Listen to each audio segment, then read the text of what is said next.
All right, joining me now from the United States is Ben Hodges, a former lieutenant general in the U.S. Army.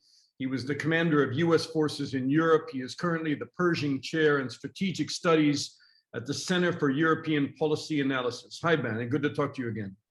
Dana, thank you for the opportunity.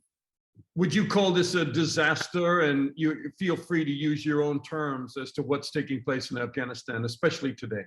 Well, certainly it's a catastrophic outcome for millions of Afghans, as well as for American policy, and also for the entire coalition. You know, it was not just the United States. There were many other countries that also threw in with us. And so, you know, there's no way we can shine this up and find too many bright spots right now. Who are you blaming for this? Well, well, let me say up front, I support the president's decision to withdraw. I think the speed and the execution is not working out like anybody would have hoped, because we didn't get policies in place first for the withdrawal. Specifically, how do you get interpreters out, for example? So getting the policy right is always the most important thing, and we hadn't gotten the policies right necessary to implement the president's direction.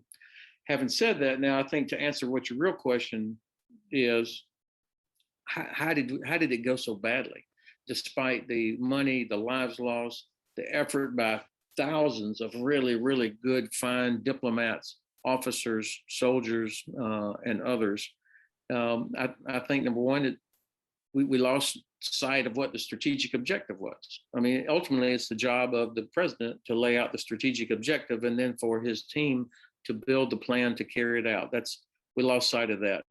Number two, I really put the greatest amount of blame on Pakistan and the inability of successive administrations to figure out a strategy where Pakistan would not be able to give safe haven to the Taliban and to Al-Qaeda. Why are you supporting President Biden's decision to pull out? Because a lot of people will say this will be one of the worst foreign policy disasters of his term. They'll say that President Trump laid the groundwork for this by directly negotiating with the Taliban and empowering the Taliban, and both presidents announcing that this was going to be a calendar-based pullout rather than a conditioned pullout.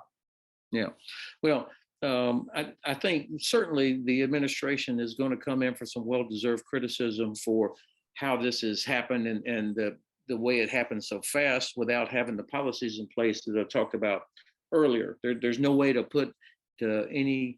find any bright spots in this. However, it really is self-serving by many people, and I'm watching everything that you're watching here over the last few weeks of people that had hands in it over the last 20 years, that had a role to play, whether they were at whatever level they were in. You know, the administration is going to get a lot of blame, but where we are today has so much to do with where we were 20 years ago, 15 years ago, 10 years ago, and so on. And I think that there was a reluctance for a variety of reasons to do what was necessary with especially Pakistan, which means you then have to bring in India into the equation to figure out how do we deny safe haven. There's no insurgency in history of which I'm aware where the insurgents were defeated as long as they had a significant safe haven across the border. And that's what the Taliban and Al-Qaeda have had for the last 18 years or so. Why didn't the U.S. confront that? I mean, you were the director of the Pakistan-Afghanistan coordination cell at the Joint Staff. I mean, you know very well what Exactly. The double game that Pakistan was playing. Yeah, we were fortunate to have somebody like Admiral Mike Mullen as the chairman at the time. This was, I was the director of the PAC from 2000, basically all of 2011. And so I was part of the problem, if you will. But I remembered seeing the chairman work so hard with Pakistani leadership, the administrations, Joint Staff, Central Command, State, all believed or hoped that somehow Pakistan that they were our ally. I mean, that word ally was used, and that and we believed or were gullible for a period of time that they might actually become an ally. fact is, ISI, the intelligence service in Pakistan, and the Pakistani army, that's who runs things in Pakistan. And they have zero interest in an Afghanistan that was stable, secure, because Afghanistan would naturally be a friend of India. And so for Pakistan, they did not want the outcome that we had hoped there would be.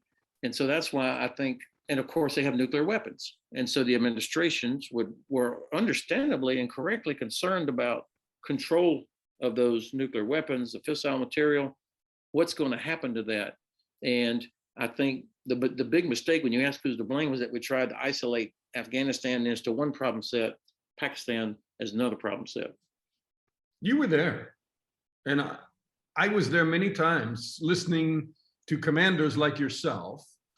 And first of all, maybe you would agree with me that in terms of the soldiers on the ground, American soldiers on the ground, Canadians, French, German, I can go down the whole list, that they did the job. I mean, I think that they were able to do what they needed to do in Afghanistan in very difficult circumstances. Would you agree with me there before I go on? Well, of course, I'm very proud of what the coalition accomplished over the years.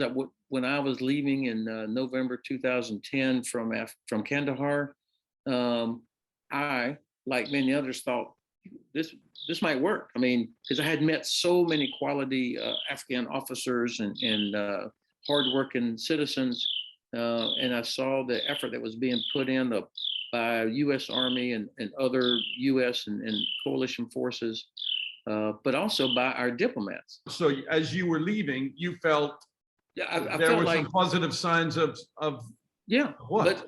but so many others have as well. That like, okay, it's better now than it was a year ago, and you saw these things. But I think in our heart of hearts, we wanted it to be successful because we saw the effort and the lives that were lost. But at the end of the day, it's a responsibility for all of us to say, look, the Afghans, they won't do it by themselves. If we expect them, why to wouldn't they do it by themselves? I mean, the Afghan army in particular, training, equipment, huge efforts by everybody, from the US to all of the NATO allies that went in there and said, look, the only way Afghanistan is going to stand up on its own is if it has its own army. We've done everything we can to train them. Why do you have, up to 300,000 Afghan soldiers, if the number was ever that big, but that's some of the official numbers? They, basically ran away with a whimper. So, Napoleon says the moral is to the physical as 3 is to 1. In other words, moral courage, moral power is more significant than the math of mass. And history is full of examples of where smaller but more determined forces with greater willpower were able to defeat much larger forces. And that's what's happening right now. Afghan security forces, let's assume that those numbers are even close to correct, outnumber the Taliban 4 to 1. And yet they are running away, surrendering or disappearing at a high rate of speed. And, when I think about the handful of soldiers at Cap Keating, for example, or other cases where American soldiers or other coalition forces were surrounded by hundreds of Taliban and they held them off and fought like crazy. I kept thinking, surely there will be a few cases like that of Afghan security forces that will do that, and that would give courage to others. But I just haven't seen any of that. So clearly the Taliban has greater willpower. They believe in their cause more than Afghan security forces do. When I entered Afghanistan after 9/11 in the north, right after Ahmed Shah Massoud had been assassinated from the Northern Alliance, right after 9/11 occurred, there was a lot of talk that the Taliban could push right up into Central Asia and just destabilize all of Central Asia, along with Al-Qaeda in terms of Uzbekistan, Tajikistan, and on and on. Do you fear what comes tomorrow now? Well, first of all, there are, of course, lots of people, including me, that are very concerned about what's going to happen to women, what's going to happen to people who tried to make the government of Afghanistan work, who we're out there. Of course, we worry about that. You're already hearing reports and seeing video of what's happening as Taliban come back into control in certain places. This is not going to be pretty. But at the same time, I reject when people say it's fault of the United States that this is happening. It's the hundreds of thousands of Afghan soldiers and police that are running away, that are exposing these women and others to what the Taliban are going to do. So we need to keep, it's too easy just to say the president made a huge mistake, it's all his fault, or it's all the US fault, despite the many, many mistakes that we made, as I've tried to describe here earlier. In the region, US Department of Defense lines up the combatant commands, put a lot of effort into it, try to get, where is Central Command, where is Indo-Pacific Command, where is European Command, where are the boundaries? And one of the unfortunate boundaries between Central Command and Indo-Pacific Command is the border between Pakistan and India. So India is in the Indo-Pacific region, Pakistan is in Central Command's region. But yet the strategy clearly has got to encompass that whole region if we want to make sure that Al-Qaeda is not able to come back to life, basically, and start expanding into Central Asia, because that's going to cut across multiple commands. Last question to you. You were in Iraq as well. Is this the end of the US Army engaging on behalf of the US government in nation building and trying to stand up independent governments? I mean, Afghanistan will be a monument to how that just has not worked, despite the money, despite the effort. US Army can take the ground and they can fight, but to expect them to stand up an independent nation, even over a 20-year period, it's impossible. So for sure, we made mistakes. I personally made huge mistakes as a brigade commander in Iraq and as the Corps commander, multinational Corps, or Corps operations officer, multinational Corps Iraq, and then Afghanistan. But you could see that we were adapting our training, we're learning, our understanding, building up depth of knowledge of the culture. But at the end of the day, our civilian leadership is who has to set the priority, lay out the strategic objective. So of course, it's not the end of the Army being involved in nation building, because at some point there will be an administration that will say, in order to prevent a crisis from happening, we're going to need to do some things here. The nation building, or being the world's policeman, or any of these other sort of titles, are not inherently evil. What is wrong is if the strategic objective is not clearly defined and properly resourced with all the elements of power of a nation. And if we don't keep a clear eye on that, and also have built in the mechanisms that say, we got it wrong. Clausewitz said that the first duty of the diplomat and the general is to understand the nature of the conflict. That's where we keep getting it wrong.